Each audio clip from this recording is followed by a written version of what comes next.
my thing. Yep, Oh, there there it we goes. go. Yeah, we're on Yay! YouTube and Alpha Geek and all of the places. We're live! And we are now also recording, which helps. Yay! All right, so let's go ahead and get this ball started. Sorry, I have no soundboard tonight. It's cool. Hopefully, I will remember to edit it in when I actually do the show, which will be tomorrow, probably.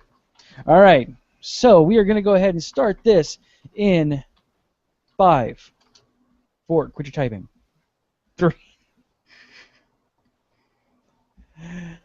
And welcome to the Comic Alliance. It's been a while since we recorded the show. Once again, this is the show where we geek out about all things comics and pop culture goodness. My name is CJ Boat, the King of Geeks, and joining me once again is the one, the only, the lovely, the talented, the disappearing actress herself, Alex Scholl. Hello! It's been a while. It really has. It has been so insane. Life would not let this podcast happen. It's like, are we doing it? No, I have been stricken with the plague. Yeah, Again. that's exactly what it was. It was, hey, all right, we got ready to set we're second Tuesday of every month. At least that's what we're supposed to be. Then it's like, all right, let's go. Oh God, I'm running 102-degree temperature. No, My we're not doing a hallucinations show are telling me to tonight. sleep. Exactly. Oh, I unplugged my mic. Sorry about that. Uh,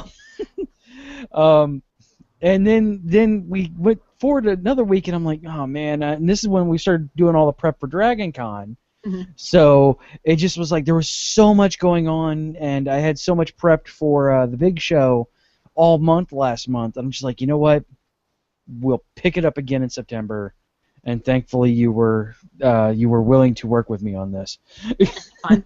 I just need to, just like I said in my note, I'm like, I just need to let me know when. And that's why I love before you. I go do other things. Yes, that is helpful. It's probably going to be a pretty short show. Just as a heads up on this, we are going to be totally off the chain with spoilers. We are actually going to be talking about Guardians of the Galaxy, both comics, not all of the comics, but comics in general, Guardians of the Galaxy, Legendary Star-Lord, and Rocket Raccoon comics in general, and also the movie. So if you are not interested whatsoever in spoilers, also we're probably going to be spoiling Arrow and probably the Flash TV series premiere. So just as a heads up, if you don't want to hear about any of those, see you next month. Yes. You came to the wrong location. Yeah, or else we'll be talking later in the show about making comics. So if you're interested in the Smarty Pants side of things, come back in about a half hour or so. Well, spoilers are kind of inevitable because if you're going to talk about a thing and you don't want to spoil it, all you'll be like is like maybe a minute and a half of, I liked it. It was funny. What did you think? That one thing that was cool. I liked that thing. Did you like the thing? Yes. To quote Jared Azevedo in the in me talking to him because I was trying to get him to come on, but he's sick. He goes, "Guardians of the Galaxy, spoiler-free review. It was awesome. Discuss." that was him. That was his input in it. So I'm like, all right. Well, that would get boring quick. So yeah, we're just gonna spoil it. It's been out for a month. It's still #1 in the box office somehow. Well, not somehow. I heard that terrible turtle movie had stolen that spot for a little while, and I was greatly enraged. I think it took over for the first week that it was out, and then everybody realized how bad it was, and then it went away. So Can I just interject a thing real quick? Yes. If you know a movie is going to be bad, you know the Ninja Turtle movie was going to be bad. You knew Transformers was going to be bad. If you know the movie's going to be bad and you still want, please wait until after opening week. Opening week is what determines if there will be horrible, horrible sequels, and there are. It also helps determine the way that the film industry goes, and it's also how we get really good movies like Guillermo del Toro's take on At the Mountains of Madness canceled. Yes. So, if you want to see it because you know it's terrible, please, please, please wait 1 week. Just 1 week. Yeah, that's we were actually at Dragon Con. We were gonna go see because Rachel and I are already seeing Guardians 3 times by this point. And we wanted to go see a movie all together with the four of us and maybe do it like an old school rant and review like we used to. So it was like we were kind of tempted to go see Teenage Mutant Ninja Turtles just because of because we knew it was going to be horrible. Yes. There's no doubt in anybody's mind that it was going to be horrible, but then we decided to go see Guardians again, and I did not regret any second of that. That movie so much. All right, so we're gonna get on that a little bit later. Let's go ahead and hop on into the news. News is sponsored this episode by T-Fury. Geek-io.com/T-Fury has all of your geeky T-shirts. Everything that you could possibly want is there. There's a lot of Guardians of the Galaxy stuff over there. All the standard comic book stuff. If you're into the Disney stuff, there's a bunch of Frozen stuff. If you're into Doctor Who, there's an infinite amount of Doctor Who stuff over there. Pretty much anything that you want on a T-shirt is over there for around $11. Geek-io.com/TEEFURY. Thank them for sponsoring the Comic Alliance and the Geek.io network. Okay, so those who didn't know should know now that DC is starting its own universe on television. I was about to say. Which is completely separate from its comic universe and its movie universe. So don't let the things that we're about to say influence any way what is going to be happening in Dawn of Justice, the Justice League, anything like that, because they are completely separate. They are two separate universes. That being said, the same person who is doing the current Arrow show and The Flash has officially announced today that there is a Supergirl TV show on the way. It has officially been greenlit. Yay! Let's hope it's better than the Wonder Woman pilot. Yes. Well, it is a different. Darkened. It is a different. It is a different crew doing it. NBC and their lovely attempts at doing superhero shows. The Cape. I'm pretty sure it was that same group who did the Wonder Woman. I know it was an NBC, and Lord knows they have such good track records for TV or for superhero shows. I'm convinced that none of them actually knew who Wonder Woman was. Yeah, I mean Adrienne Palicki or whatever her name is, she's a fantastic actress, and she looked good in Wonder Woman, even in the skin tight pants didn't hurt. Yeah. Actually, I have a comment on that in a second. Go ahead. Sure, it wasn't Wonder Woman's outfit, but she looked good in them. She wore those pants. I gotta say, if for people who haven't seen it, go Google it or go to Tumblr, take a look. There's a side-by-side comparison between the Wonder Woman from that pilot and Wonder Woman from the Wonder Woman porno. The girl in the porno looks exactly like her, and her costume is better. That is the sad part, is that her costume is spot on. She actually looks buffer, too. Did you read any of the comics after they announced that pilot where they were doing the pants in the comics? I remember seeing the pant design, and I had many choice words about that. Yeah, they translated worse into comics because then you had an artist at the time. Combo was bad. You had an artist at the time, I don't remember who it was, but they like to hypersexualize. It was, standard comic book artist, hypersexualize boobs, ass, everything. Yeah. And it just didn't translate at all to comics. There was no way that a human being could get into those pants. Not into those jeans. That's because, little secret of the trade, a lot of comic book, it originally began because time. There was just no time. But the skin tight multicolored outfit thing, the way that you do that is you just draw a naked person and you splash color on them. That's why it can't work in real life 98% of the time, is because they are quite literally nude. And originally they did that because you had to do a 17 to 30 page thing in 2 days. They're like, oh, you have the weekend to do it. Bring it to us on Monday. And so, the people who originally did Superman are sitting there going, ah! Let us make him naked. We have to make him naked. Well, that's why if you look back at the really early Batman and Superman and things like that, that the plot will seem to like come from nowhere. You're like, was anyone editing this? And the answer to that was no. No, they were not. I had no time. There were no rules. There were no editors. It was quick. Draw your silly little cartoony thing and send it in. Oh, he's a baby now. Okay, cool. Roll with it. Yeah. But yeah. Thankfully, comics have come a long way. I mean, yeah, there's still some issues, but the medium wouldn't exist. The medium couldn't exist in any other way at this point, I don't think. No. It's getting to a point where, I mean, at least the women, even though they, the skin-tight outfits are, they're still ridiculous in a lot of ways, but in some ways they're actually fleshing them out. See the new Batgirl costume, which looks absolutely amazing. Mm-hmm. And some people, of course, the internet want to be excited. Was complaining, now you're gonna attract all the pedophiles to the comics because she looks like she's 12, but it's still somehow sexualized. I'm like, no, she doesn't. She looks like an average 18-year-old, which she's supposed to be in this. Yeah. And she makes her own costume. Yeah, exactly. She doesn't look like she has, a Batman reject outfit anymore. Yeah.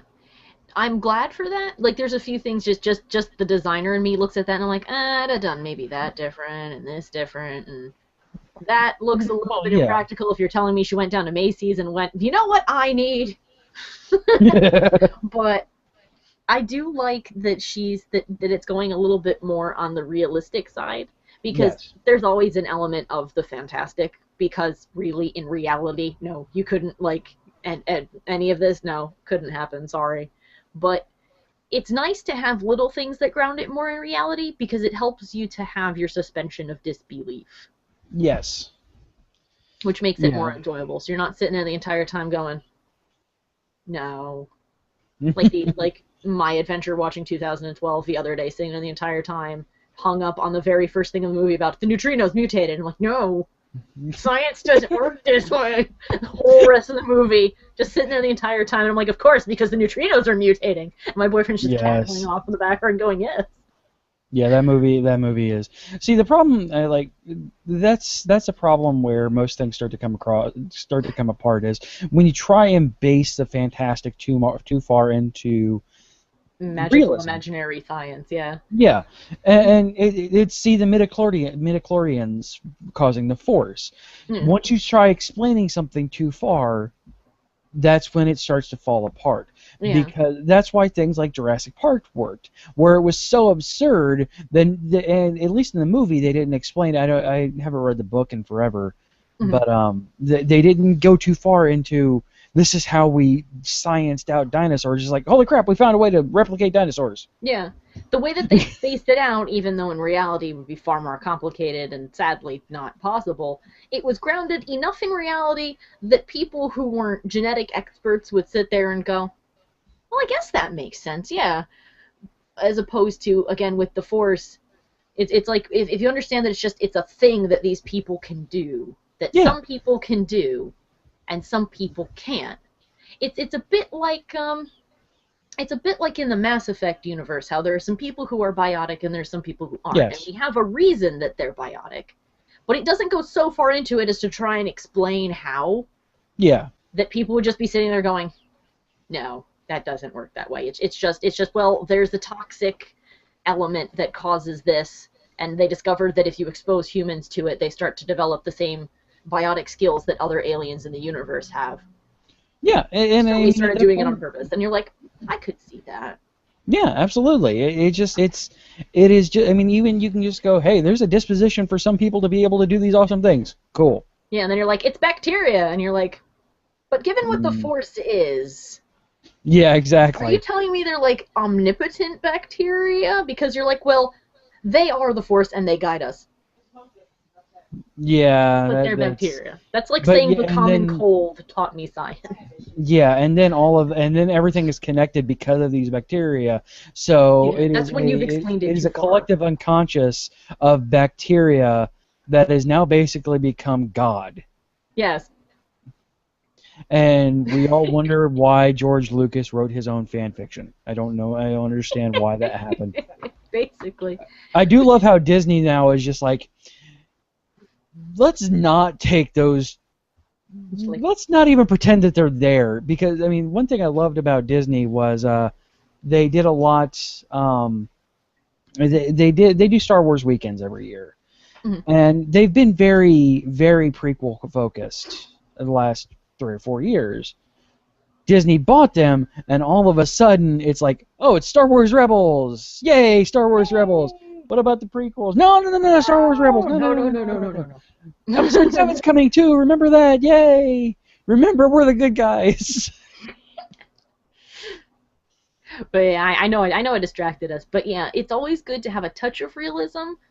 But an important thing for, comic book writers or any kind of writer, movie, TV, novel, whatever. Yeah. It's good to have it grounded in reality, but you don't need to ground it absolutely in reality, because then you'll start grasping at things that sadly you don't know about. You're not a physicist. You're not a hardcore scientist. That's why I love. That's one thing I loved about Arrow. And a lot of people had a complaint about Arrow. It seemed too real when it started off in the first half of the first season. And then eventually they started realizing that, and they shied away from that too real, which, because it's a CW show, ended up having that whole teenage angst thing going forward. Okay, we are a superhero show. Yeah. And that's when, like, all of a sudden it went from, oh, this plot, and then all of a sudden the plot develops, and it's like, oh, somebody realized this is a superhero show and not just a show with a couple of people that can shoot arrows real good. And then the second season, they're like, all right, flat out, this is a superhero show. She has somehow developed sonic sticks. Flash finally gets his superpowers. Count Vertigo is actually, able to do his mind control thingy that he does in the comics. They do still do some things where it's like, okay, how is Deathstroke so powerful, instead of just making him, like just a mercenary who's done his thing for so long that he's the best at what he does. Sorry, Wolverine. R.I.P. Wolverine. See you next March. Yeah. Nobody stays dead long for long in comics. Certainly not Wolverine. Not Wolverine. Not in any way, shape, or form. Is Professor X still dead? He's still dead. That surprises the hell out of me, but he's still dead. I think that he might be I'm trying to remember, but I think that he might actually be the comic book character who has stayed dead the longest. Well, Uncle Ben. Well, he's not a superhero. Sorry, a comic book superhero who has been dead the longest. But that's true. They have not brought Uncle Ben back to life. I think that's because if they did, they would not have a plot anymore. Yeah. Thankfully, there's no such thing as Black Lanterns in the Marvel Universe, or that entire thing would explode. Oh, you realize because they're doing the Future's End stuff this month over TV, and Green Lantern Future's End took on Hal Jordan and Relic facing the Black Lanterns again, and Hal Jordan's father came back as a Black Lantern. Ooh. And I instantly thought, how would that work in the Marvel Universe?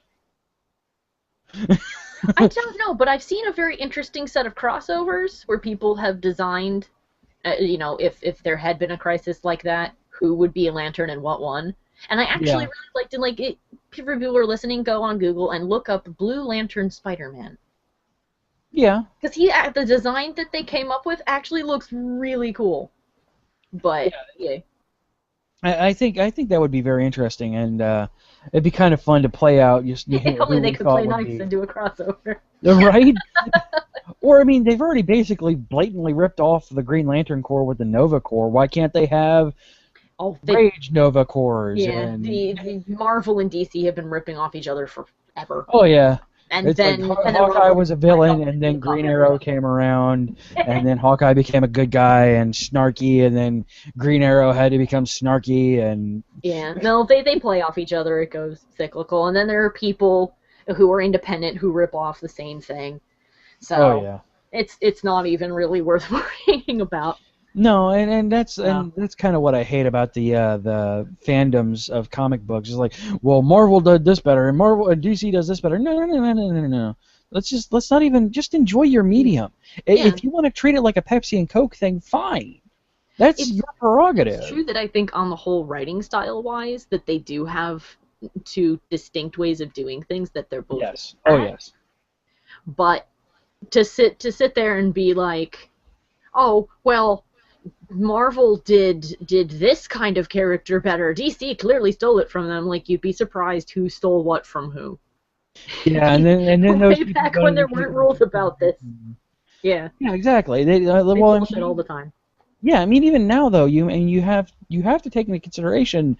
I mean, it's no longer the big two. I mean, in reality, you have 5 major competitors right now. Oh, You know, of course you have Marvel, DC. I mean, but I mean, if you think about major comic book publishers, you have Let's see, there's, Marvel, DC, Image, Dark Horse, and Boom. yeah. Those So- are the 5. Those are the big 5. When you think of major comic books, those are or no, Boom and is Boom and IDW the same company? I don't remember. I thought IDW bought somebody or somebody bought IDW and I think I don't remember. something. I don't know. Is IDW the one who's still doing Transformers? Because that title has hopped around to everybody. I Like think Marvel had it. There is a Spider-Man, Optimus Prime team up. Spider-Man has been in everything. Yes.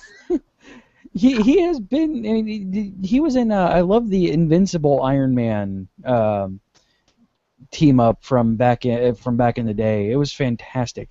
Like all of a sudden, like there was no reason for him to be there, and even Just like, the guys who ta-da! were writing it was like, I have no idea where I'm at or what I'm doing here. Like, I don't know. I was just something kind of else? walking by, and I saw you because we're in the same city, and it's the first time we've acknowledged that. Hi. Yeah. But, there have been all right. kinds of weird instances of that, but yeah, I distracted us off to the So sun. Supergirl, from what I can tell, it's going to be. I mean, it's the same guy doing it, so I'm assuming it's the same universe as Flash and Arrow, which is fine. I like that universe. Yeah. I just hope they don't go too Smallville with it, because they've done Yeah. Smallville. Let's not recreate that with boobs. Yeah, don't. It's bad enough that a lot of female characters like Supergirl and Batgirl or oh my gosh, what's her name? X-25? Is that her name? X-23. 23 are basically their male counterpart, but with boobs. Mm-hmm. So Yeah. let her be X-23 her own is character. really bad. Like that's a really bad character. I'm the second best at what I do. Yay! Well, her entire backstory is that somebody at Marvel went, we need to pick up sales. What is popular? Wolverine is popular. Okay. What else do our readers like? Well, our readers like boobs. Yay! Wolverine with boobs. And then there's like a horrifying image of super hairy Canadian Wolverine with Yes. gigantic boobs. And someone went, ah, no. Yeah, let's not do that. And shock and awe when she first came out, her comic tanked. Yep. People picked it up and it went, pfft. Yes. So just because you slap boobs on something does not automatically make it good. So hopefully Exactly. they'll let Yeah, I her mean- be her own thing. Yeah, I mean, and like I said, for the most part, I mean, you have the established universe already. That's what Smallville didn't have for it. You didn't have an established universe. You had to build up that universe from the ground up. This has that already existing. Mhm. So you have this ability to now that superheroes have actually been introduced into that universe. Mhm. You can just have, hey, she's an alien. Yeah. Because at this point, it's not a far step. Once it you doesn't bring introduce the the suspension of Flash, disbelief in that point. exactly. Once you introduce the Flash and then give Count Vertigo mind control powers, at that point, it's not so hard to say, this planet exploded and she's here. Yeah. The only thing I am really hoping for, haven't seen any of the designs. I don't know if they have any out. Probably No, not. not if yet. just The announced it. announcement was today. Yeah, then no. So I just hope that whatever they do as far as designs go, I would like her to have pants. Because that's one of the things that I've always thought was kind of silly, to have a superhero who is flying that wore a skirt. Yeah. Or at Breathe. least Yeah, and I don't think. Well, I can't say that because the girl who plays Black Canary in Arrow, beautiful girl. Met her at DragonCon. She's amazing. She's a good person too. She doesn't wear pants. She wears the V for vagina outfit. And I mean, it works because she's Black Canary. So I don't know if it's going to work. If that's really going to pass off for Supergirl. Because it's basically a bathing suit with tights underneath. Yeah, that's basically that's exactly what it is. She's wearing a one-piece outfit, just with. I mean, if you're a fighter, when you do a lot of kicking, you probably do want your leg joints free. Mm-hmm. So on the whole, it's not that practical, but it makes a bit of sense-ish. But if you're flying around through the air and you're like, let me put on my jean miniskirt. Yes. Now I can't raise my leg any higher than like half an inch. This is going to make my life impossible. Or I mean, if you want to have, the yoga pants are a thing, so make them yoga pants. I don't care. If you want to have, if you want to have them sexualized, fine. Yoga pants, they're a new thing. That works. But yeah, Supergirl is not an acrobatic person. She's a punch him in the face and think about consequences later kind of person. Yeah. Deal with it. She seems like the kind of person who would probably want to be able to move her legs. Yes. So, but yeah, as far as sexualizing goes, I don't mind it as long as the playing field is even. Yeah, and in the CW universe, can we sexualize the dudes too, please? In Arrow, definitely. Want my eye candy high. I've started calling him Abro, because if you look at anything with Arrow on it, and it is him with a shirt off, and he's not a bad looking dude. But my wife laughs at me. Rachel laughs at me because I call him Abro, and we walk by and somebody at DragonCon, and they had a giant picture. I go, "Hey, look, it's giant Abro," and she goes, "What?" And looks up. She goes, "Oh, Arrow." I go, "No, Abro. That ain't Green Arrow. I'm okay with him not being Green Arrow, but that ain't Green Arrow." Yeah. But yeah, it's I forget who said it. It was somebody on Tumblr where I saw this quote. Somebody said that in their opinion, and I agree, that things can't be one way and not the other. Either everybody must have a mature adult relationship and not immature ideas and going along with a costume that actually does make sense, or everyone drops trow. You cannot have it one way and not the other. And Arrow does that flawlessly. Yay! It's like, all right, she's Black Canary is taking off her top, but so is Ollie. So, you know. Except the difference is we get to see Ollie's nipples. Yes. Oh my god, and all I can think of is that Superman redesign where it's like if his costume was designed like a girl's like a female superhero and it was thong and then he had little capes over his nipples. That was really funny. If he was designed like Starfire. It's like, well, he needs more sun, so we should expose more of him. Yes. Kate Pacey's were the best part. There was no practicality for that at all, but it was glorious. But yeah. All right, so yeah, Supergirl coming. They haven't announced anything. Literally, it was announced today, so it was no news whatsoever other than it's greenlit. They said they're very early in the process, so I'm guessing CW is just like, all right, cool, make it whatever you want to do. Yeah. You bring in tons of money, so make money, please. Well, yeah, I'm like hopeful because DC at the very least seems to do well as far as series kind of go. Most of the time, they're doing relatively well. I mean, with the exception of the Birds of Prey show, their TV shows, their non-big screen stuff has been really spectacular. Like, geez, get those people who write for that to do the big screen stuff. Whoa, right? Yeah, the team can clearly do it. I mean, Bruce Timm's not doing anything. Have him write the next Man of Steel movie. Jesus. Yeah. But yeah. I would pay so much money to see that, by the way. Move over, Zack Snyder. That Taz writer's coming up. I watched that movie. Oh, yeah, that would be awesome. It. But yeah. All right, so we've been gone for 2 months, and, you know, Comic-Con happened between the last show and this show. And what... DC and Marvel have been at the whipping it out and see who's his bigger game lately. Yeah. And They always the group over at Superhero Stuff has used a list of what they know is coming up versus the titles that have already been released, and creating a list of Marvel DC movies through 2020. And I have a link in the show notes, and you have things like next year, Avengers Age of Ultron, obviously, May 1st, Fantastic Four, June 19th, Ant-Man, July 17th, Star Wars Episode 7, December 18th. Mm-hmm. You notice that there's no DC or Warner Brothers in there. No. At all. And I think it's a really negative thing.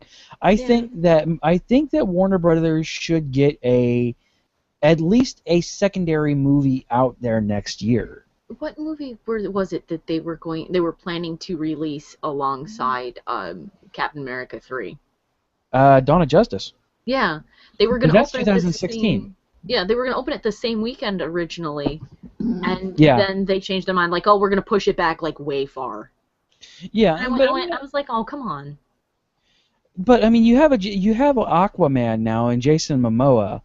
By the way, that's a great casting. By the way, Khal Drogo as Aquaman, I'm for it.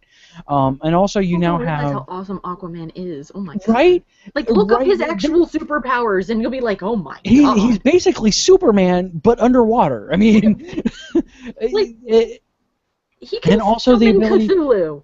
Exactly. He's done that. That's exactly it. It's like, oh well, he can talk to fish. I'm like, do you realize the horrifying shit that's underwater?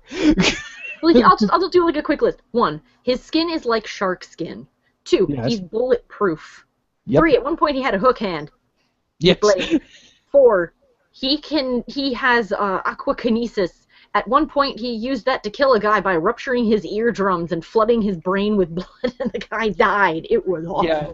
In the new, surprisingly, Jeff Johns has moved that ability over to Mira in the New 52, which I don't mind. I mean, Mira was literally Aquaman, like she was Aquaman with boobs, but not as cool. She was like Super Friends Aquaman with boobs, and now they made Mira awesome. Amazing though.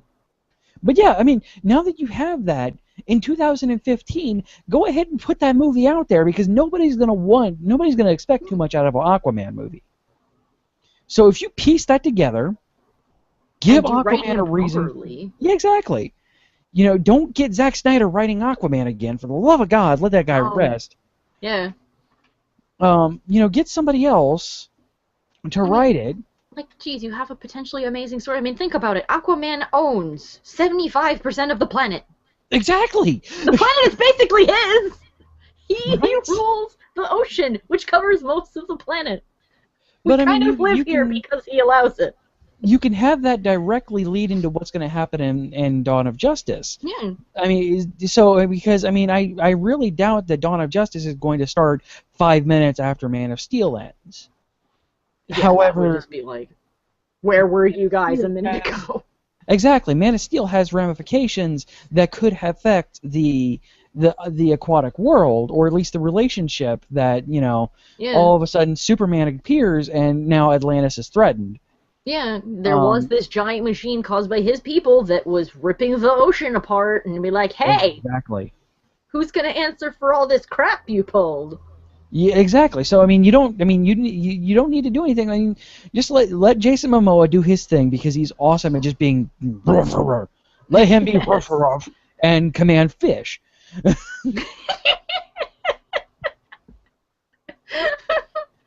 Being hit by a fish really hurts. Though, so help me, if they don't, what I would love to see in that is because they try and splice in a little bit of humor, especially now that Marvel is a thing. DC is trying to splice in a little bit of humor. If you go too serious with that, it just gets ridiculous. If I don't hear one Sharknado reference whenever Aquaman's on scene, I'm going to be severely upset. I want a Sharknado reference, even if it's just even if it's like Aquaman appears from ocean, looking for whoever's in charge, I guess, and goes stomping furiously down the sidewalk, pauses in front of store, looks, and sees the scene from Sharknado, just narrows his eyes, and he goes, the nerve, and then keeps walking. I'd be like, yes, I'm sold.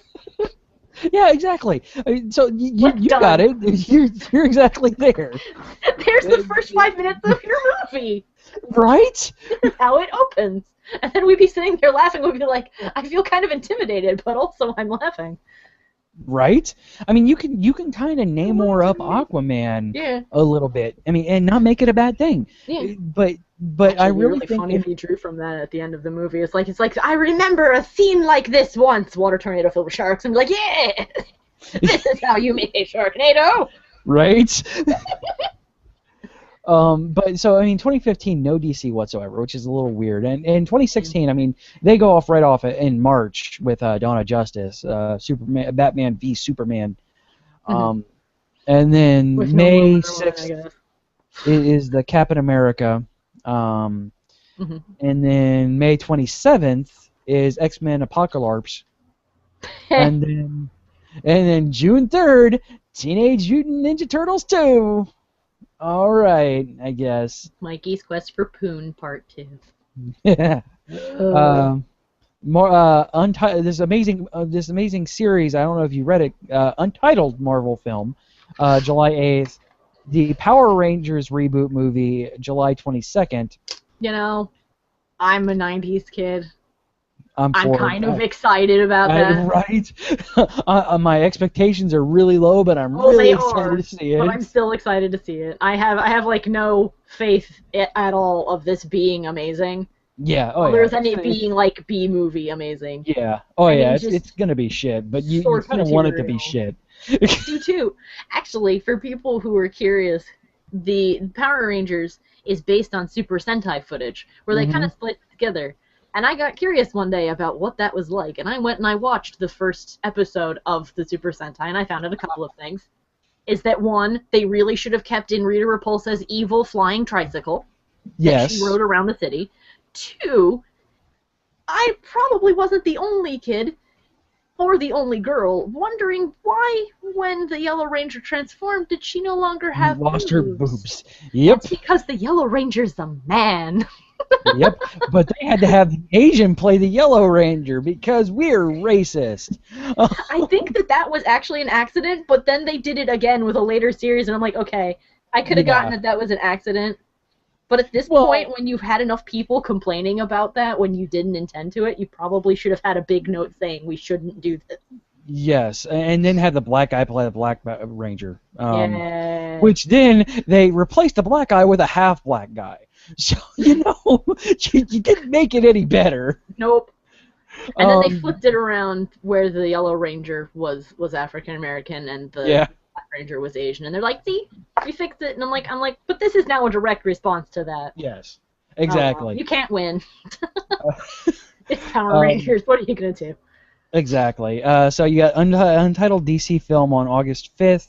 Spider-Man Sinister 6 on November 11th, Untitled Star Wars spin-off, aka probably Boba Fett, probably. TBD, December, and then Star Trek 3 in 2016. Subtitle to be determined. the upside is they can't do, spoiler for Star Trek, sorry, they can't do the search for Kirk because they immediately responded to that at the end of the second movie. That's the only thing I give it. I don't care if it was Khan. I really don't care if it was Khan, but I'm glad they did not immediately say, okay, the third movie is going to be the search for Kirk. Yes, it's like, I get it. I get that the second one, even though people complained, probably had to be a Khan tribute. Yeah. Because that was the second Star Trek movie. You about said Star Wars. I almost did. So what are we? Let's play speculation here. 2016 Untitled Marvel film in July. Doctor Strange? I want Doctor Strange. Oh my God! Ever since they name dropped him in Captain America, I perked up in the theater, immediately turned my friend, and I went, I want that. Yes. And they could do it using the existing alien technology is magic thing. Yeah. Just have the alien technology respond to vocal commands, and poof, you have the Sorcerer Supreme. Or just go ahead and reveal magic as a thing. Yeah. Magic and science can both exist in the same universe. We have people who can do all kinds of things. Like, I mean, Thor has magic that is also technology, but is also magic. Yeah. It's acceptable. I just have I'm okay with it. conditions for that movie. One, I want a good costume designer because I love Doctor Strange, but the thing we can't have the Doom cowl. I'm sorry, we can't have World of Warcraft collar hanging out Yes. back there. And 2, if he says Sorcerer Supreme, he's only allowed to say it once.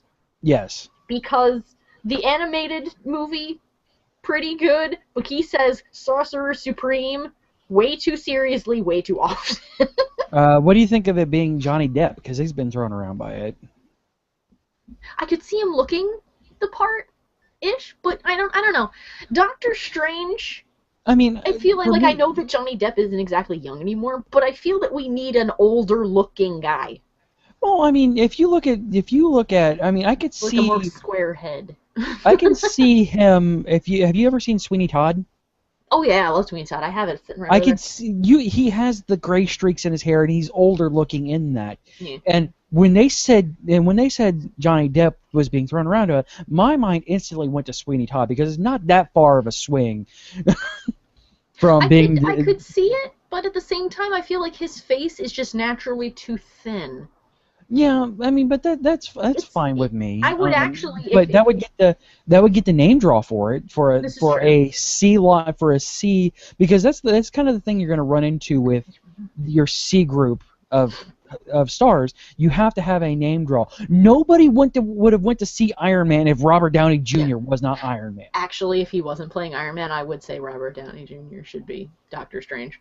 Yeah, But that's because Tony Stark and Doctor Strange look kind of the same. Yeah. That might be bad that might be bad artists though, but yeah, same face syndrome. especially if you read any of the new Avengers Illuminati comics. Oh yeah, they have to have Doctor Strange always in costume, because if they didn't, it would be you could not tell the two of them apart ever. But yeah, I mean, if as someone who looks a bit more like that. It's mostly the face shape of Johnny Depp. It's just he has too feminine a face. If that makes it, his jaw is a little too pointy. And I that's hope the artist in me talking. I hope they I kind of hope they do. And I think this is what they're kind of doing with the Mandarin, since the Mandarin and Doctor Strange tie so far into each other. Oh, they do. I hope they kind of do what they do with the Ultimate Universe Mandarin, where it's 9 people and then they have collectively power into the one Mandarin. I'd like that. It's not rings in the Ultimate Universe. It's 9 people.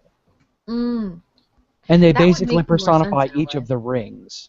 Yeah. So and then one person did some hoodoo and combined their powers into one and basically became the Mandarin. So I am Captain Planet. Yes, with their powers combined, I will annihilate you all because I'm the Mandarin, bitch. DC film probably Wonder Woman. I kind of think you have to. I kind of want, if they do, I want them to do it well, because we were supposed to get it and then they. Did you see the costume? I haven't seen the costume for that yet. Oh, it actually looks really good. I want to find it. Find it. I'll take it. Wonder Woman Comic Con 2014 costume. Gal Gadot as Wonder Woman and other highlights. Okay. Let me find hold on, I got it. I'll link it to you in our chat here. Yeah, let me find our chat. Huda Hassa. Get it. There you go. I'll also put that in the show notes as well. I mean, the costume looks good. I mean, it looks more Wonder Woman. I remember seeing this. Yeah. That looks a lot better, I will say. Somebody said, well, why is Xena there? I'm like, shut up. Xena was a ripoff. Yeah. My only comment is the high heels. Everything else is looking pretty good thus far. In that I'm looking at it and I'm seeing it's not spot on to Greek, but it definitely looks far more Greek inspired than a Halloween costume from Spencer's Pants. Yes. And actually, going off of that makes more sense anyway, because that's kind of how the Greeks and the Romans had some of their outfits. Yeah. Is people kind of didn't wear pants or shirts sometimes. Exactly. Sometimes they kind of put on their underpants. So they do. So, I think it looks good. yeah, I think it looks good. My only comment is lose the high The heels. heels, yeah. Um, so in 2017, I'm only going to 2017 because speculation runs wild after that, and also going to go ahead and move on. Wolverine 2 for March 3rd. Pacific Rim 2, April 7th. I'm excited for that one. I think they're going to have to do Old Man Wolverine or The Death of Wolverine with that because Hugh Jackman ain't getting any younger. No, I he's love him not. as the Wolverine, but they're going to have they have to recast him. Well, they'll have to do something because, I mean, all of the movies where he's been by himself have been really bad. Like the one with not Deadpool was terrible. Yeah, they could do with what Rachel said with Rachel just brought up Magneto. I'm like, yeah, you could exactly just have a past Wolverine come up, or Yeah, except even they've just established that he's looked that way forever. yeah, exactly, which is a weird thing, but yeah, but they have to do something. And Rachel and I were discussing this at the end of Dothop, because it's more fun saying that than Days of Future Past. It's like we loved seeing Hugh Jackman in there, and he looks really freaking good, but man, Logan's not supposed to age. You can tell, yeah. Oh yeah, makeup is good, and he's ripped, but man, You can it's still something. tell. Yeah. So. Um. But I don't know. They'll just have to do something good plot-wise, I think, because again, the Wolverine origins bad. The Wolverine in Japan bad. Not as bad though. That was So I bad. actually. It was bad, but I actually enjoyed watching it on just a schmucky kind of level. Yeah.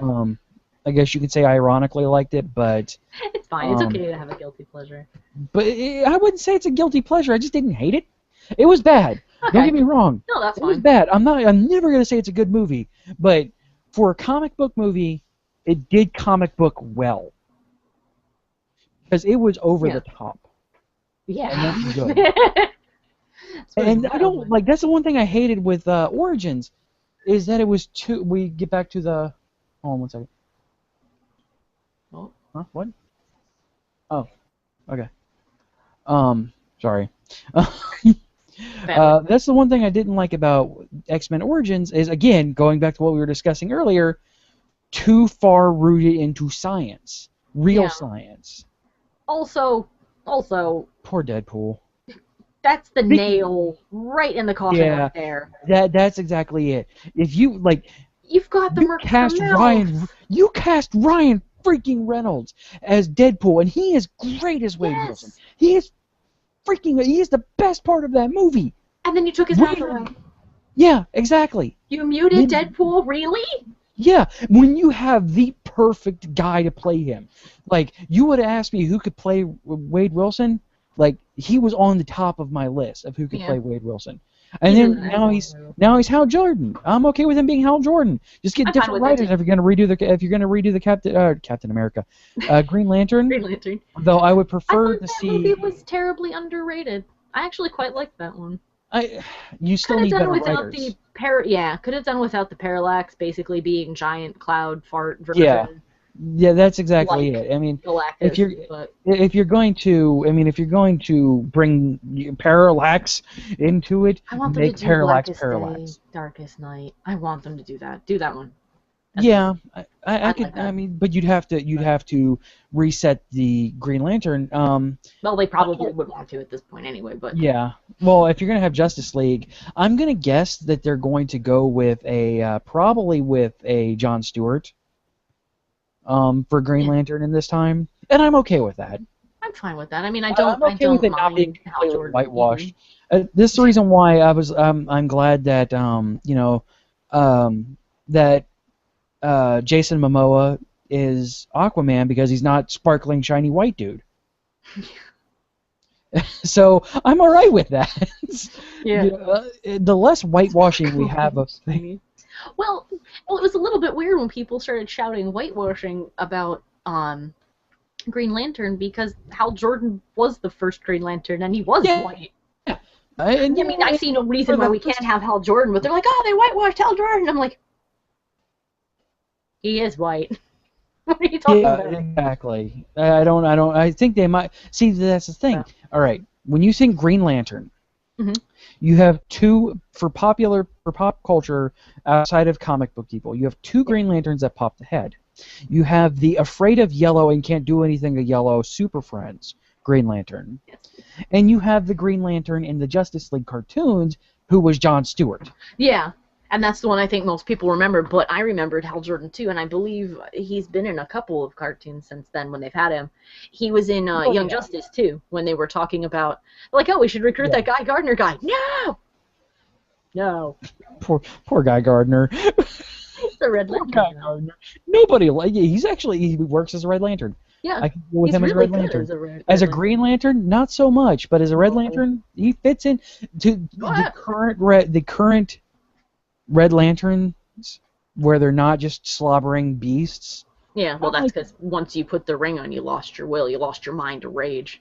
At Yeah, that point. and that's why like they announced the Red Lantern book with the new 52. I'm like, wait, what? But they kind of I like I actually enjoy the Red Lantern books, and Guy Gardner works as a Lantern. Yeah, he does a good job. But Untitled DC or Untitled Marvel film in 2017 in May. You think they might go in humans after Avengers? maybe, you know, a movie I'd really like. I'd love. I want a Deadpool movie, but you got to make that Yeah. thing rated R. Yeah. Oh yeah. There's no way I you mean- could do PG-13. It has to be R. Well, you could in the same way that they made the Avengers movie PG-13, where nobody that gets punched or sliced is human. That's how you true. get away with it. If you have Well, that's how you get Deadpool away versus with it. aliens, which is awesome, Deadpool Well, I meant versus for all the aliens, F-bombs he would be dropping. they bleep them out in the book.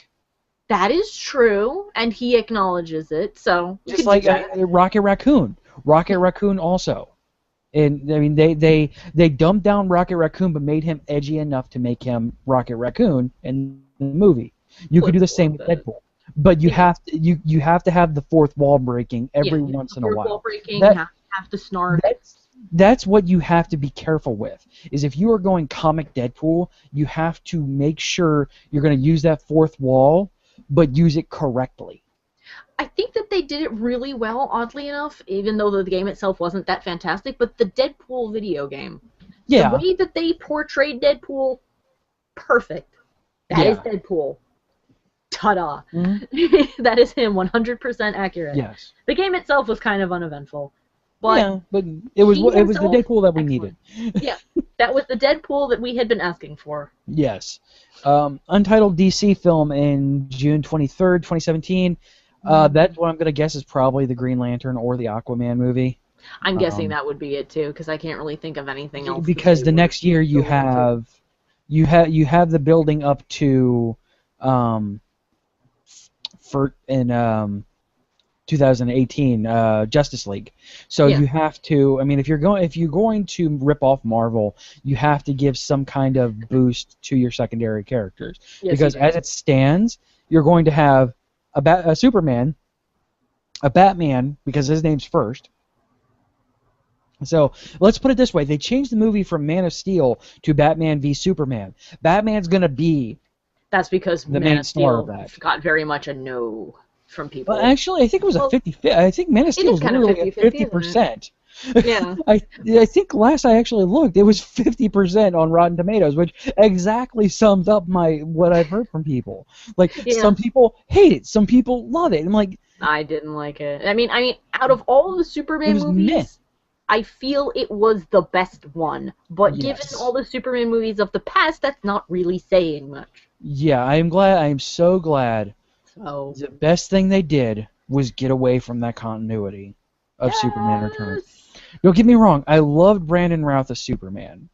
He worked as Superman.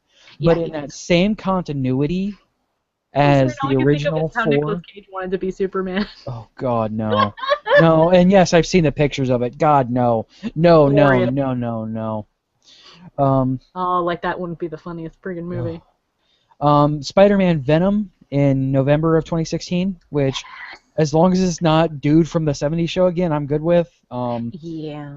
The Amazing Spider-Man continuity is a lot better than the original Spider-Man continuity, in my opinion. So Yeah. they're gonna have to try and screw up Venom, and if they don't want to lose, sorry, I skipped ahead. Mm. Guardians of the Galaxy 2, Oh, yeah. July 28th, 2017. Untitled Marvel film The Second, November 3rd, 2017. Untitled Part 2. Untitled DC film The Second, November 17th, 2017. Mhm. That's gonna be either one of the Whichever Aquaman one they or don't Green do. Lantern. Yeah. Exactly. Whichever one that one isn't. Mark my words, Aquaman and Green Lantern or The Flash are going to be in 2017. Yeah. Because you have to have that built, because you're going to have that Wonder Woman movie, since they announced the costume already, she's going to appear in Batman v Superman. Mhm. She's going to be a thing, and you're immediately going to have to give her a movie. Well, you'll have to. She's one of their, I'm actually kind It's of... the Holy Trinity. I'm the kind of That's mad... DC's Trinity. I'm kind of mad she's not in the title. Yeah, well, I think she's going to be a secondary point. Thing. She's going to appear and probably whoop Superman's butt because she's just as strong as him. Yeah, she is.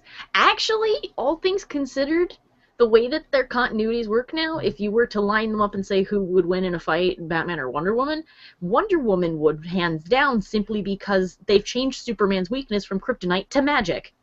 And Wonder Woman has magic, meaning that by default, Superman's strength fails against her. Mm-hmm. He can't break her lasso. Well, now she's doing other things with her magic to him. This is true. She's using her lasso in a much different way now. Oh, God. It was such a slap in the face to fans redrawing that classic cover with the two of them on it. And their reasoning that it only makes sense because she's the only one strong enough to withstand his passions. And I'm like, oh, way to go. That's any reason to break up with anybody ever. What they're doing with Lois Lane, though, and I haven't read a lot of them. I've actually just read summaries and reviews because Superman is now Doomsday. But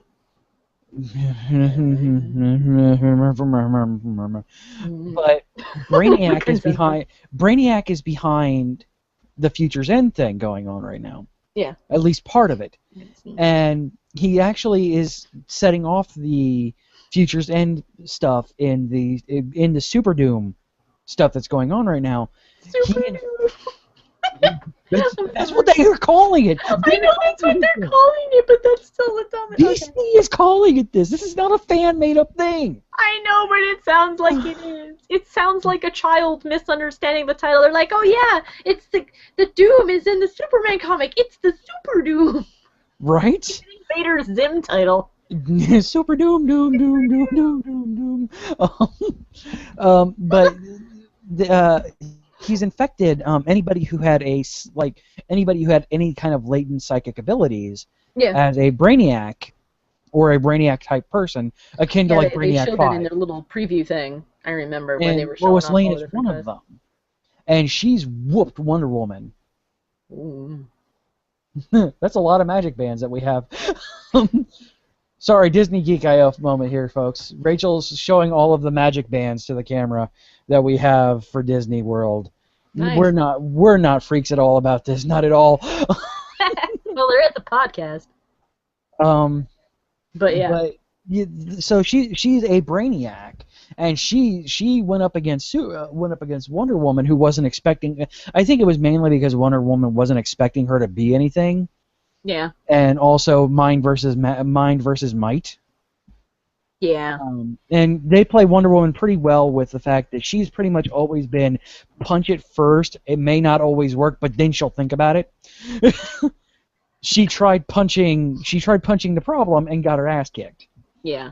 So actually that comes down to just basic human psychology, is that when it Exactly. comes right down to it, as strong as you are, human beings in general are not really good at getting back up from a mental attack. And I don't mean that in a psychic power kind of way. I mean if our feelings have been hurt enough, yes, don't get over that. We get over a broken arm or someone punching us in the face, but we don't get over that really nasty thing that one person said to us that one time.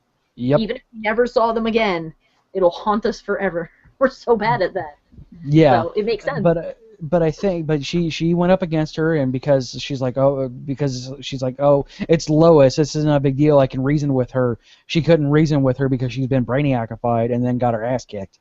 Um, and so I think I think that's what's added to our own resistance is futile. basically, but Basically. she's also fought against it, and it's obvious because she's in Future's End, but not as a Brainiac anymore. Oh, cool. But she's really super intelligent. Like they've come to the point where they've made her at least like an nth level intelligence, akin to Brainiac 5 from the Legion of Superheroes. Well, I mean, if she's been basically upgraded by Brainiac and then you break her free of that, then she probably would be far superior to who she was before. But Exactly. it kind of makes sense in a way.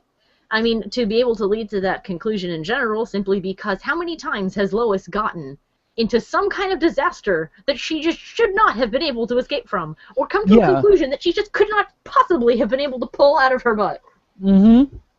That's because of bad writing, but it has led us to this opportunity, and we're going to exploit it. Well, I mean, people forget there was a comic back in the day. Well, speaking of bad writing, there was a comic back in the day, Superman's pal Jimmy Olsen. Oh, Lord. Which one? Well, the run leading up to the New Gods run, where he got superpowers every 5 seconds? Oh, my God. Yes. I had a feeling like I was dreading that they were doing that with Lois Lane this time. Oh, please. And I'm like, oh, no, don't do that. But now she's normal. So, like, I'm like, all right. But she's just really smart. I'm like, okay. So they just de-brainiacified her, and she's okay now. I can deal with that as long as she's not going to turn into like as long as she's basically not going to turn into Block from the Legion. Uh. All right, so yeah, those are things coming up in the next 3 years. There's a link to it in the show notes. You can speculate. Send us what you think is going to happen over on Twitter at Comic Alliance or comicallianceshow@gmail.com. All right, so now we're going to go ahead and move on into just a discussion about Guardians of the Galaxy, because that's a thing and is now probably it's been the #1 movie in America except for 1 week when Teenage Mutant Ninja Turtles came around, and then they're like, yeah, no. Yeah. And I mentioned it earlier, but Rachel and I have seen this 4 times now, and loved it every single time we've went and seen it. So this is not a movie that's really gotten old, and I still want to own it on DVD and can't wait. I do too. Oh, I can't freaking wait. I love that the action of the movie is driven by it. The soundtrack drives the action, and the soundtrack is driven by Star-Lord has a mixtape. Yes. That's just brilliant. And that's how they really they played Star-Lord so well in this, and Chris Pratt really owned Star-Lord. Speaking of abs, Chris Pratt, I don't know what freaking workout he went from when he was doing Parks and Rec to now, but holy crap. Oh, he buffed. He very much did. They're like, you want the role? And he said yes, and they said workout, and he went, absolutely. And he did. And abs are there. But whatever he did is probably dangerous, and you should not repeat it. But wow, did it work. He dropped a lot of weight. Yeah, he was before and after. Like, yeah, you look at him on Parks and Rec, and that's where I knew him from. They announced Chris Pratt as Star-Lord, and I'm like, the fat guy from Parks and Rec? And I'm a big dude, but I'm like, really, the fat guy from Parks and Rec? What? And then I saw a picture of him, like, that's not Chris Pratt. Actually, that was funny. Is that when that that's a scroll. Yeah, when the before and after that came out, people started goofing off because the internet is the internet, and somebody posted that before and after, and then someone said he's not the only one who's been working out, and underneath it is a picture of this insanely large raccoon just lounging, looking like Jabba the Hutt, and next to it is Rocket Raccoon. I was just, yeah. Oh my god. I would have liked a further comparison of like the Charlie Brown tree, and then Groot. Yes. But I mean, that movie hit. And let me lay this out flat. This is officially my favorite Marvel movie. This beats Avengers. it beat Avengers pretty handily. Just because they took everything that they learned with Avengers, and It made it better. somehow James Gunn wrote the perfect Joss Whedon script. Hmm? I don't know how. By the way, he was at Dragon Con too, and I missed him by 10 minutes. Aw. But I don't know how somehow James Gunn, this nobody really, wrote the perfect Joss Whedon script and turned it like he wrote a perfect Joss Whedon Star Wars movie, and it became Guardians of the Galaxy. Basically. I mean, I'll give this movie props because I want this to be done more often. This is like what I wanted from the Transformers movie. This is like what I wanted from the Star Trek movie. If you're in space, don't hang out on Earth. I know what Earth looks like. Exactly. I don't care. I live here. I can go outside and observe it. Show me an alien planet. You want to show me and make it absurd and over the top, like make it just amp it up to 11, man. Go like for they did it. with You don't know what an alien planet looks like. No one's gonna tell Exactly. you you're wrong. I like that they had that. I didn't even mind that some of their aliens were just people with skin paint. Yeah. But they've done an excellent job of having actually a very wide variety of creatures on that planet. There were plenty that looked like humans. There were plenty that looked. It was not just it wasn't just like there's the lizard planet, there's the mob planet, Yeah, there were people of a bunch of different species living everywhere, and there were some people who were just, skin paint. There were some people who were just humans with weird hair. But then there were some people who I'm like, yeah. And then we're looking at, and then you'll look off in the background and you'll see something that just looks completely alien. And you'll be like, what is that? Oh yeah, and Nowhere was great with that too. Like Nowhere was a place that you wanted to see that huge conglomeration of just everything, and you could see everything in Nowhere. Man. So that I think is just like the crowning achievement of this movie is that they went to space, and it wasn't Earth Part 2; it was space. I just actually got a strange compliment from my mother that I should go into radio. I don't know what that means. My mother thinks I have a face for radio. Fantastic. An oldie station apparently. So yeah, okay. Sure, why not? But they also did the civilized planet, like of the Nova Corps planet. I don't remember off the top of my head. I don't remember what it's called. I just know that the Nova Corps. I think that they maybe said the name of the planet once when it was under attack. Well, they did it plenty of times when the Pie Maker, which by the way, lowest point in the movie was Ronan because they did weird things to Ronan that I didn't exactly appreciate. But I mean that's the lowest part in the movie when your villain is really that one-dimensional. I think I only think that because it's Lee Pace and I love Lee Pace.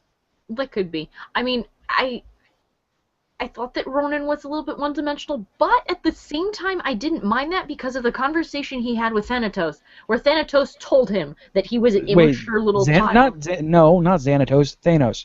Thanos, sorry. Wrong universe. There are too many people with names that are too similar. Yeah, how Rachel says. Anyway. The Crimson Chin.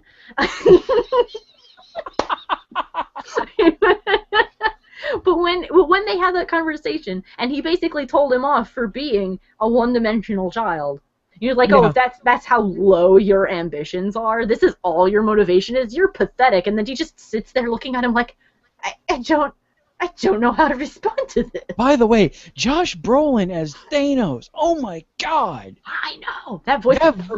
Yeah, right. I'm like.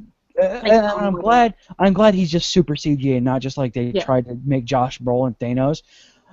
Also, you people who are doing the CG, brilliant, because I gotta tell you, people do not appreciate the subtle things. And I know my boyfriend's learning animation, and then we have our director for Manufacturer Alliance who does animation. And they will tell you that it is really hard to pull off the subtle things, but it is the subtle things that just make the animation. And just his facial expressions, even though his face is mostly hidden in shadow, just the smirk or the disapproving frown. Yep. Perfect. And they're just gorgeous, and I love it. Anyway. I love the animations, brilliantly done, like amazing. And Rocket Yeah. Raccoon looks fantastic, and Groot looks fantastic. Right? Oh my I god. love how I love how they made enough of Vin Diesel in Groot. I know. Like you could tell it's Vin Diesel's eyes No, you know what's amazing? and his Is smile. Like they mocapped him perfectly. they did. And you would not think you could mocap a guy for a tree, but you can. Yeah. What's amazing too is I will like totally awesome give him cookies and gold stars. He did all of Groot's lines in every single language that this movie came out in. All of Well, them. Granted, all he you had to have say two was I am lines. Groot. You Well, have two lines. I am Groot and we are Groot. yes, but to be fair, even though you only have the one phrase, he did have to It's say it with different inflections every time, inflections, and yes. he did. And Yes. that's good. That's a mark of a good actor and a great voice actor when you only Yes. have one thing to say, but you can say it enough that they can't just use the same clip. To make it so like to make it that pointed to Yeah. where like you for the most part like you can really think that what Rocket is saying that Groot is saying is exactly what he What meant to Groot say. has said. By the way, Yeah. I love the fact that they didn't touch at all why the raccoon can understand the tree. Yep. I love Nope. that so much. Like He just I'm can. so glad they didn't touch it at all, and I hope they don't touch it in Guardians 2. I hope that it is never addressed. I hope that it is just it's a thing. The Rocket can understand Groot, and that's all. Never, ever, ever try to explain that because it is just don't. fantastic that he is the only one there. Well, if you think about it logically, would make perfect sense. Yeah, the if woodland if creature you can understand the tree. Yes. Well, no, not that, but he's basically spent forever with Groot. Yeah. So, yeah. That's Snow White logic. Is that Though- you sing it a happy song and you can understand it, and then paint with Yeah. all the colors of the wind, which is Pocahontas. But Yes. Though listen what to I her. do hope But What I do hope is they go to Planet X and they kind of go into Groot's backstory, still with never touching the fact that why Rocket is the only one who can understand Groot. I No, I really do liked want him- Rocket's backstory. I love Yeah. when he the part that made me Dude, saddest okay, in the movies when Rocket- he broke down and started crying. Rocket is the biggest blowaway portion of this entire movie because Yeah. when a single CG raccoon can literally make you angry, laugh, Yeah. and cry within 5 minutes. Oh my god. That Like is he- amazing. Like the scene where he's drunk at the bar and he gets yelled at and then he just starts sobbing and he's like I didn't ask for this. Do you think it's fair? I don't see you getting all uppity about it just going on and on about how Yeah. awful people have been to him. He's like, "Oh," and then people are surprised that I'm upset. You're sad, right? Like even just the subtle scene like when you see him changing in the very beginning Oh, into the yeah. prison outfit And you Chris just see Pratt's- his back. Though Oh my god, my that heart really broke for showed that poor little raccoon, and he's not even Right? real. Just Chris like, Pratt oh. actually really nailed that scene too. Just Yeah, the look on his face, that look of I don't know what he was looking at, what Chris Pratt was looking at just during look at that this face scene. and pretend there's a wounded raccoon here. But what if that was it? If that was just you're looking into nothing, or you're looking at a dude in a goofy green suit? Yeah, you're looking at a dude holding a picture of what will be here later. Yeah, but he nailed that Yeah. that whole look of disgust, but not at Rocket. Disgust at what people did to this creature. Yeah, especially since he sadness doesn't that even this know is- anything about him yet, which just speaks to his character too. Yeah, oh yeah. Especially since they start out with the first thing you learn about him is when he's sitting in the. To be fair, the movie kind of opened weird. Is that they didn't have a now your feature presentation. It went straight from commercial into movie, and I thought it was another commercial for a minute, except it didn't stop. And I was like, Yeah, right? I was like, wait a minute. Also, way to go Disney with Disneyfying somebody's origin story. Yeah. Because parents die in Disney. Yay! Well, I I suppose that thought- was kind of the only reason that his dad would have come to get him. Yeah, I mean, I saw that, and I'm like, one, you somehow upped me on this movie because I was genuinely upset when that hillbilly chick died. Hey, And how What? crushed this little kid was. That kid though, That that kid's kid a knocked great it out of the park actor. too, oh, give that kid an Yeah. award. He did good. right? But it's a good example of how you can establish a character trait without having to exposit it too much. Like you see him sitting there, and he's got injuries from getting in a fight, and the guy walks out, "Are you in a fight again?"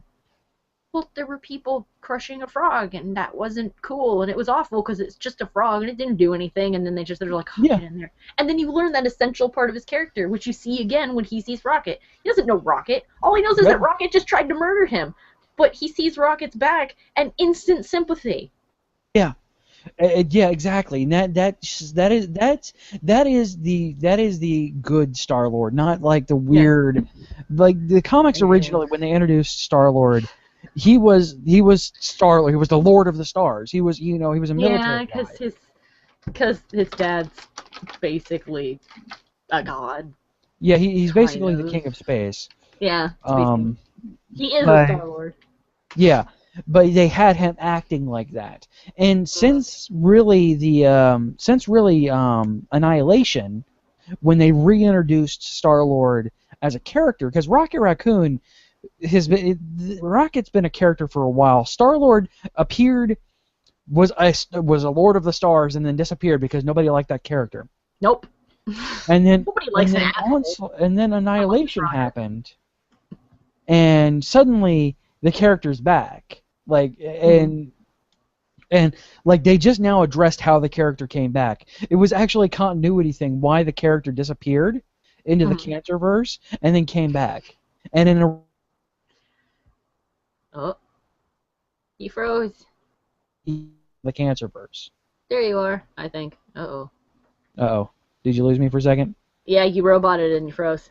Oh, sorry. You said he went into the Cancerverse and then you froze. Oh, and finally, just now they're now addressing it, like. Oh, good. But they're addressing it. If you've read any of the legendary Star-Lord books, like the 4 that are out right now, it's the Chris Pratt Star-Lord, so it's fantastic. Oh, good. And so it's never taking itself too seriously, but understanding that he has a moral code. But he is the definition of he's the definition of a rogue. Yeah. He's basically Han Solo in the way that you want a Han Solo to be. Yeah. The inherently good, but doesn't care how he gets to that point. Yeah.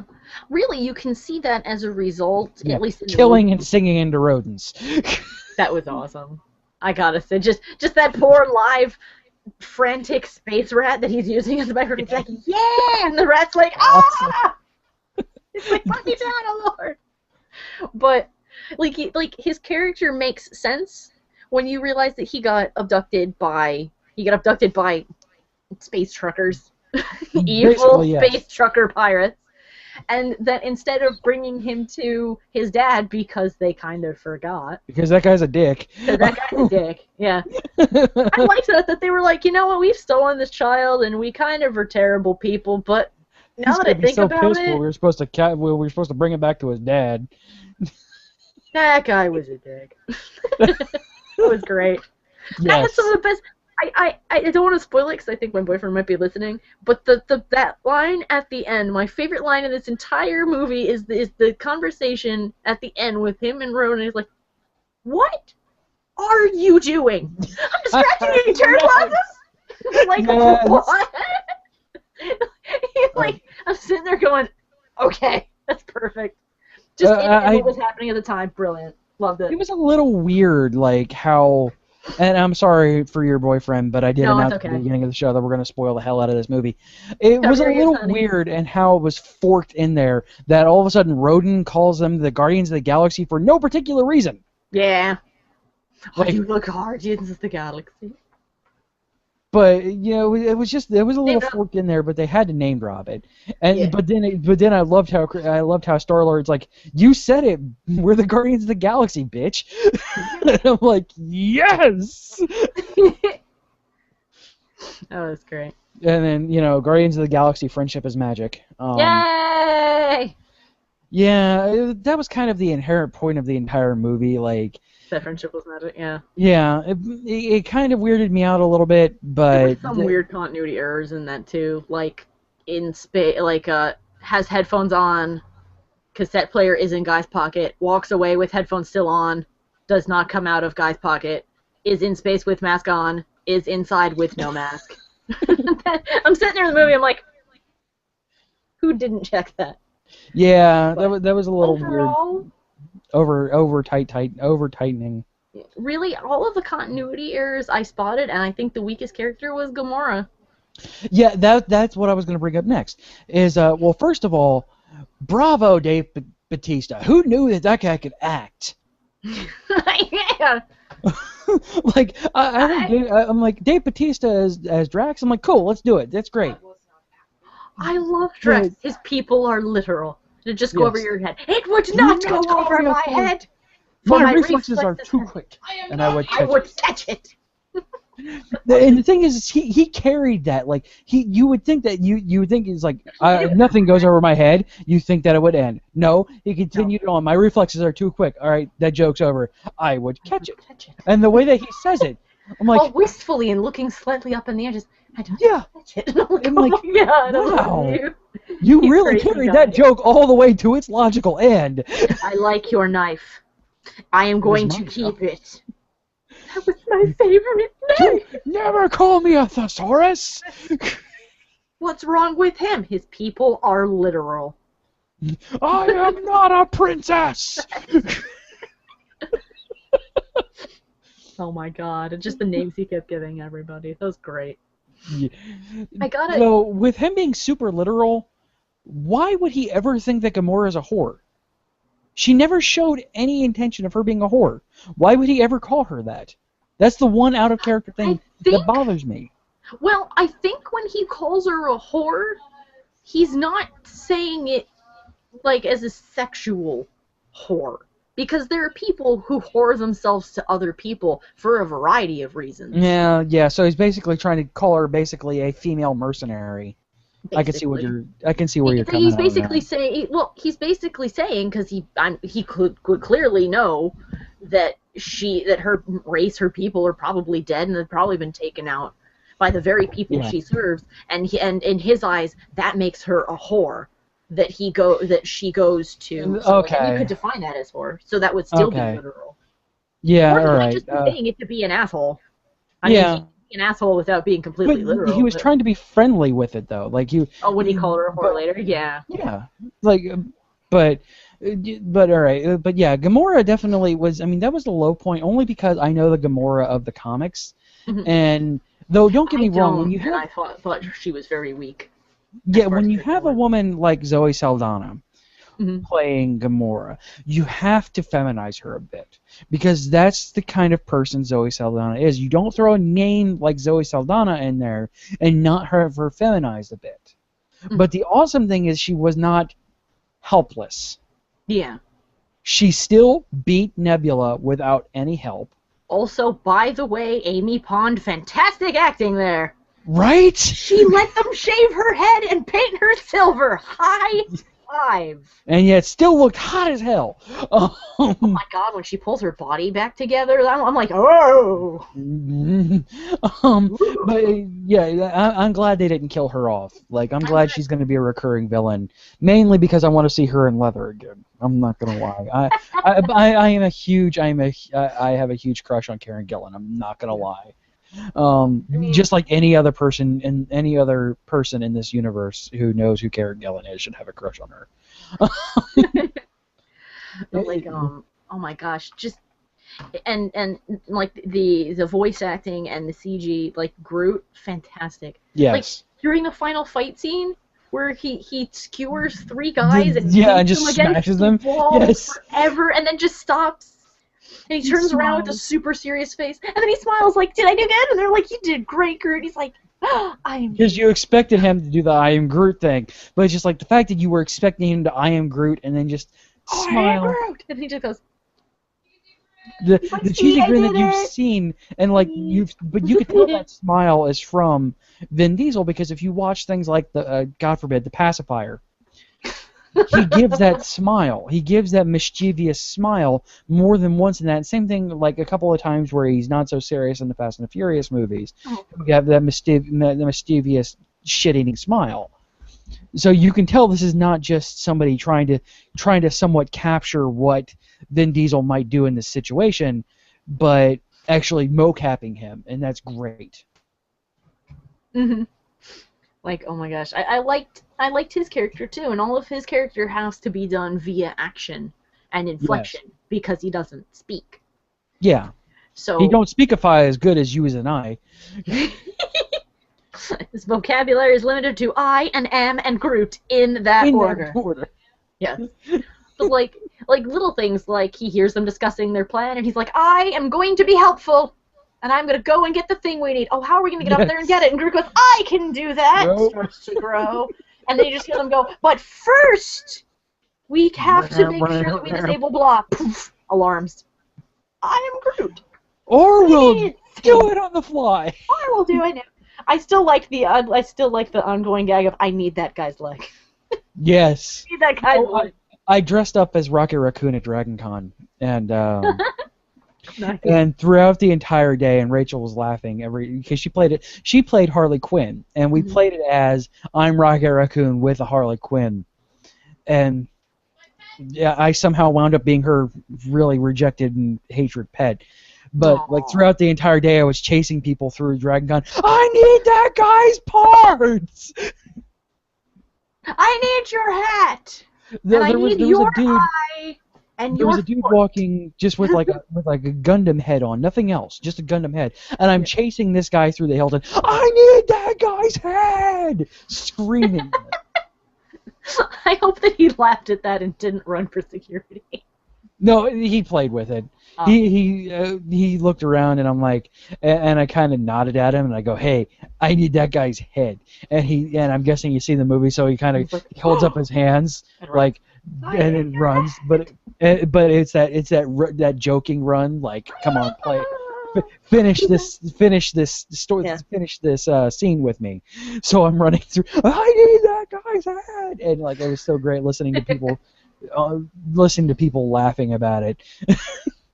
And I had when I stopped because it's 100 degrees and I'm wearing a quarter-pound plastic mask and I'm fat, and in Atlanta, and I don't care if you're inside in a hotel.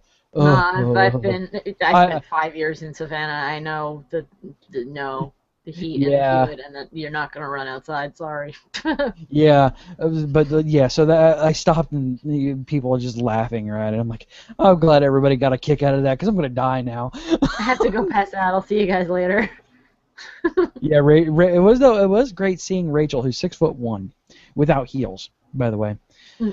Skipping through Atlanta as Harley Quinn. It was nice. fantastic. Did she have a giant clown hammer? Yes, she did. Yes. It would have been terrible if she didn't. Yeah, she made a giant hammer. There's actually pictures of it over at geek-io.com/DragonCon. And there's pictures of the hammer and pictures of me as Rocket facing off against a tiny Kratos. That's awesome. That kid was into character, though, man. Yeah. That kid was into it. Like he was 5, and I'm like, man, I really hope that they don't let that kid know what that character actually is. But He's probably played the game. Kid's 5, and he's dressed up as Kratos, and he's like, I go over to him, and I'm like, hey, buddy, and all of a sudden there's a sword up to my throat. I'm like, whoa, this kid's into it. And like I hold my gun up and he like points the other sword towards the gun, pushes it towards the ground, like holding the sword up to my throat still. I'm like, dude, this kid is into it. Camera. This kid's gonna be an actor. There was a group, like I'm guessing people thought it was some kind of photo shoot. Because this kid was into it, and I let him push the sword up against me. Like he was into it. Intense little kid face, fantastic. Oh yeah, I love kid cosplayers. I do, because they have this life about them when they dress up like that. Even if it's something they made up, like it's sort of infamous on the internet. It's the picture of the little girl dressed up like Darth Vader, except she is Darth Vader with the princess tiara and the veil, all in shades of pink. But Darth Vader helmet, and it's that she told her dad she wanted to be a princess and also Darth Vader, and that is the costume that they made for her, and it looks fantastic. She's adorable, and then there's like mini Chun-Li. Speaking of which, I'm trying to somehow figure out a amalgam without going Doctor Who's. My daughter wants My Little Pony and Doctor Who for Halloween, and I'm trying to figure out how to do that on a little girl. I'm thinking Twilight Sparkle with a fez. That's all I can think of. Well, what you could do for is you could well, first of all, who's your favorite Doctor? She's We're gonna actually, figure this out on the air. it's Tenet actually. Tenet? Yeah, Then but we get her little mini trench coat okay. and a little blue suit-ish shirt, even if it's a t-shirt with just a suit painted on it, and little sneakers. And then we get her little wings, and we get her a unicorn horn.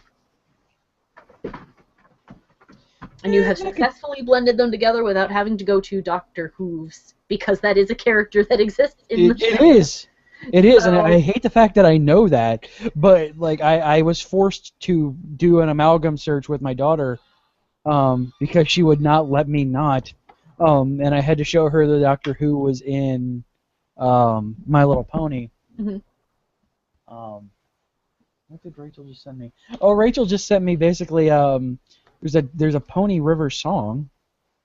That's interesting. Yep. We're not going to get to that. Oh, it's fine. The discussion. We got way too carried on No, I don't mind. weirdness. But yeah, we're having fun. It's been 2 months since we've talked. We're just having fun. Yeah. Well, that's the best part of it. But yeah, so that would be my suggestion if you don't want to go Doctor Who's, and if you don't want to get her a plastic horse mask, because you can either go with a My Little Pony-esque mask from the store, or you're going to end up with that gaping mouth Horse head. horse. Which, No, that's what by I the would- way, gigantic on a tiny little girl would be the funniest flippin' thing ever. But that would be mini David Tennant with My horse little head. Oodie, my little Oodie. Rachel just sent me somebody. You have to click that link in the chat that I just put up. Yeah. Somebody like putting a Ood head on a My Little Pony toy. Oh my god. Oh, I have to. At some point, I'll find it. It's buried in my My stuff. Little But I do have a Oodie. My Little Cthulhu. Yes. I think that might be like something akin to that, just somebody painted it like an ood, and I'm okay with that. That's Yeah, I am completely alright with that. But yeah, so that's actually, I'm very happy though. We gave our kids our old phones because we got new phones. Mhm. And we gave them that we removed the SIM, so obviously they can't call anybody, and removed all of the applications and stuff like that. And it's only on Wi-Fi, so it's fine. They're basically got Really? iPod touches just Yeah. with a phone application. So they'll dial numbers and totally talk to mommy. But I'd say you like- probably have to do that, considering how young I believe your children are. I'd be like, I hope you didn't give them an actual phone, because you're gonna get a bill. Oh no! Oh no! Well, yeah, there's no way. But we just took the SIMs out of our old phones and put them in the new phones, thusly disabling cell phone service. And I have them, and I disabled 911 on them, so Oh, that's good too, they because can't even then, accidentally dial 911 yeah. because that will go through without a SIM as long as there's cell phone signal. That will Um, go through even if you have no reception and no battery. Believe it or Yeah. not. If you have it open long enough to dial 911, it will tap into the phone's emergency reserve so that you will get through, which is cool. And also frightening. And also, if it's an emergency, they're like, we will have nothing stop you from being able to get help. So that's cool. But anyway, Exactly. But yeah, but I was listening to her while I'm doing something on the computer, and I'm hearing booty boop booty booty boop booty, and then she goes, "I don't want to watch this anymore." And then all of a sudden, I hear her jump into the last episode of Doctor Who, which just happens to have David Tennant just randomly yell, "Allons-y!" And I'm like, I freaking love you. I don't want to watch this anymore, Doctor Who. You are my daughter, and I love you.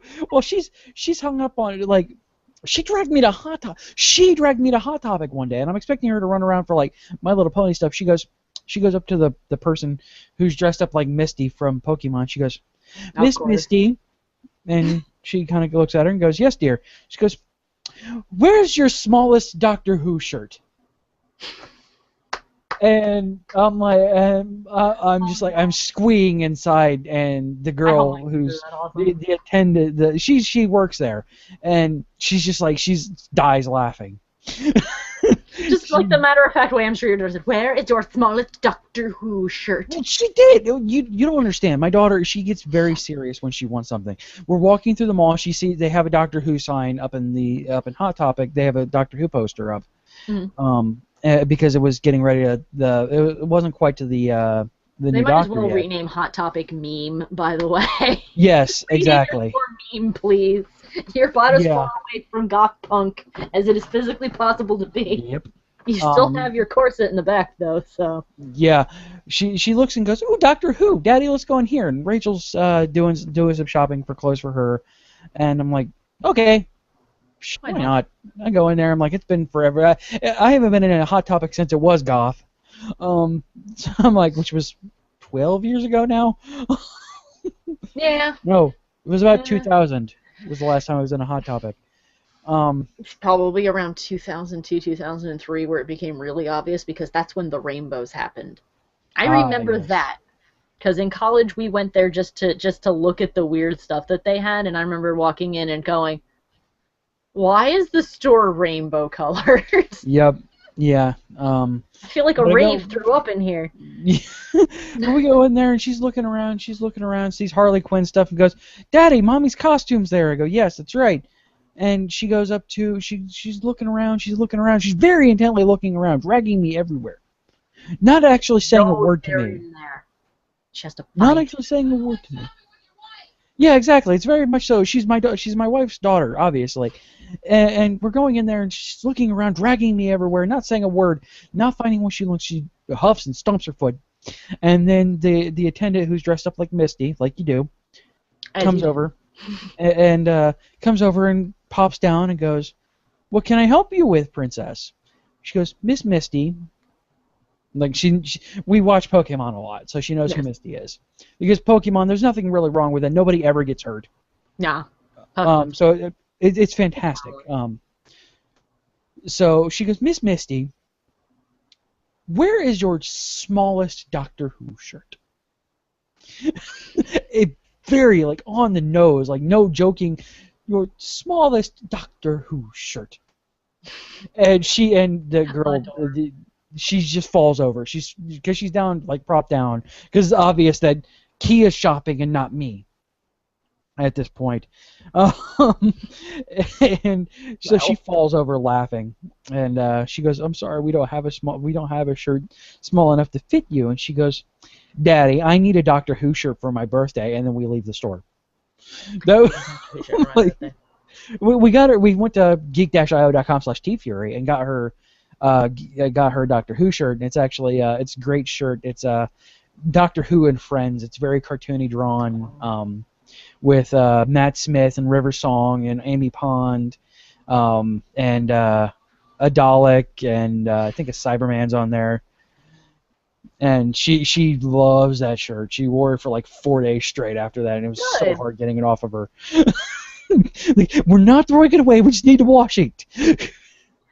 A good tip for people with kids who want shirts like that they don't have sizes of, if you can't find anywhere that has them, there are sites that'll let you upload images that they'll print on it, but it's usually incredibly expensive. Yes. You can go to a store like AC Moore or Joann's, and they have iron-on sheets. Yeah, that's actually what we did for the shirts that we brought to Dragon Con, because we were pricing them out to print up Geek.io shirts, and they were we were looking at $160 for 13 shirts.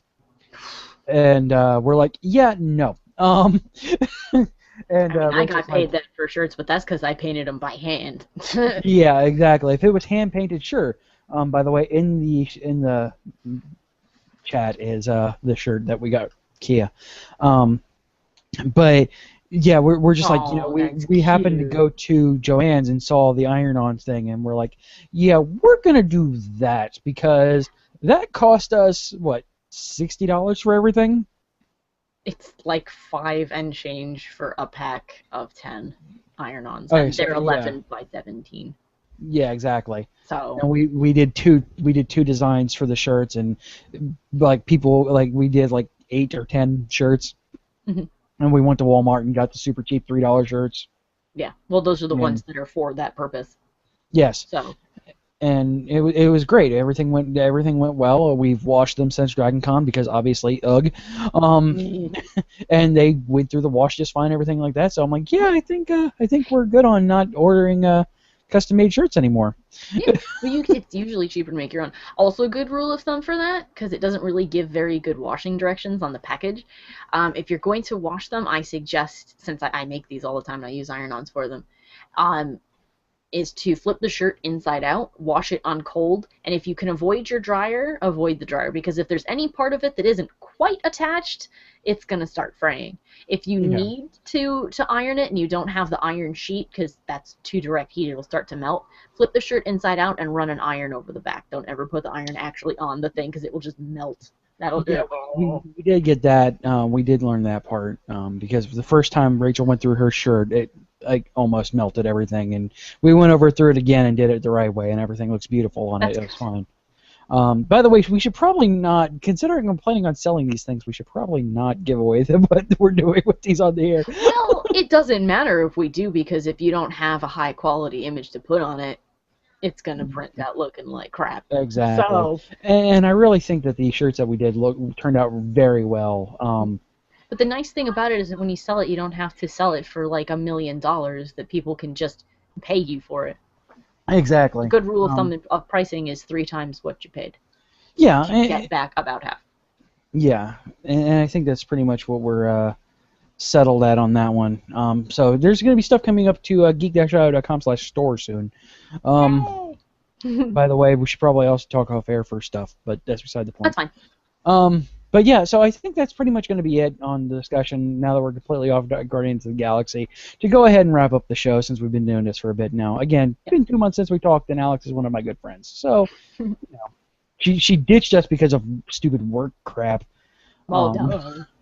For the main show, thinking work is more important than something that doesn't pay.